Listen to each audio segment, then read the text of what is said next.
Well, some additional thoughts for Lemonade by Beyonce. Got a little bit of notes, not a lot.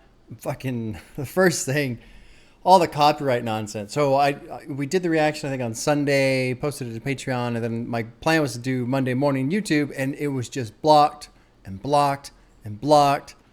And I had to use the clipping and the mute. It was just a nightmare, honestly, for all the YouTube copyright stuff. So anybody who watched on YouTube, I apologize for the terrible edit. It's not how I like to do it, but the copyright gods demanded it.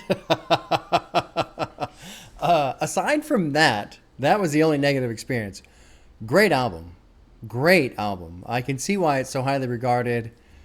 Before I forget, I will do 444 by JayZ probably the first Friday in June, so very soon, a couple weeks.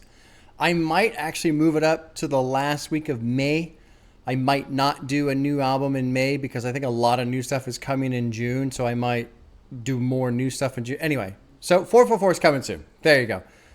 I've been getting comments from people saying, oh, your wife's got to sit down with you and listen to that one too. I told her it's a shorter album. Maybe she will, maybe she won't. We're entertaining the idea, but we'll see what happens. In terms of Lemonade, love it, honestly. But what I love the most, I think, is how well Beyonce walked this line of being open, being raw, talking about these things, putting it all out in the open, while also not airing all kinds of dirty laundry, bringing their private lives out into the open, just dragging their relationship through the mud. Like, just a great balance. And it's great in the sense that it keeps their lives private, as it should, in my opinion. Those are their lives. We don't need to hear all the details on it. But then also in keeping their lives private, it lets it be relatable to anybody else who's kind of going through some shit in their own relationship, you know? And then you couple that with how it is, you know, kind of like a girl's anthem, and, you know, fucking middle fingers in the air, and boy, you better watch yourself. Like, it's cool.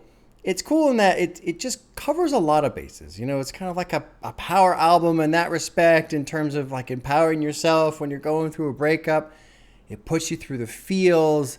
It gives you a little bit of history about, like, you know, her dad with daddy lessons, and it's just really well done in how it puts you in her position without giving you all the dirty details. Because I think if she went a little further with the details, I almost feel like it would have ruined it to an extent. It would have made it a little too specific to her, and so therefore it's less applicable to everybody else's life, if that makes sense. That's a good point. You know? Daddy Lessons is my favorite song off the album. Absolutely love that track. Number 2 is Don't Hurt Yourself with Jack White. What a wonderful universe we live in, where Beyonce and Jack White can make a song together. And then rounding out my top 3 for favorite tracks is All Night. I really like All Night. I like the singing on that one. It has the trustworthy cello in there that's very important. You know, it gives the album kind of that happy ending feel to an extent. It's just cool. Really cool. I want to say I'm impressed, but I'm not really impressed, because to me, being impressed implies that you were expecting something lesser, and I don't have low expectations when it comes to Beyonce. I know she's just massive, huge artist, wildly successful. I've just never sat down and listened to her music. So it was cool to do that with my wife. Lots of fun. And that's kind of it. This is a shorter video. That's probably fine. You know, Sandcastle's Forward, Freedom, that whole dip right there, man, is cool. Love Drought. You know, you come off of Daddy Lessons, it's like this reflection.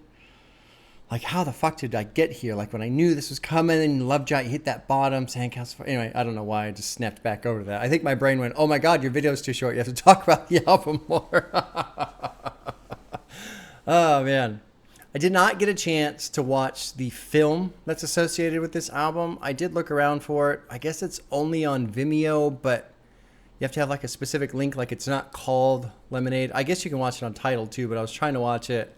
I don't have my Tidal subscription anymore, and so it just wasn't working. In terms of Solange and Seat at the Table That's an album I've been wanting to do for a while as well. It's not a very high priority.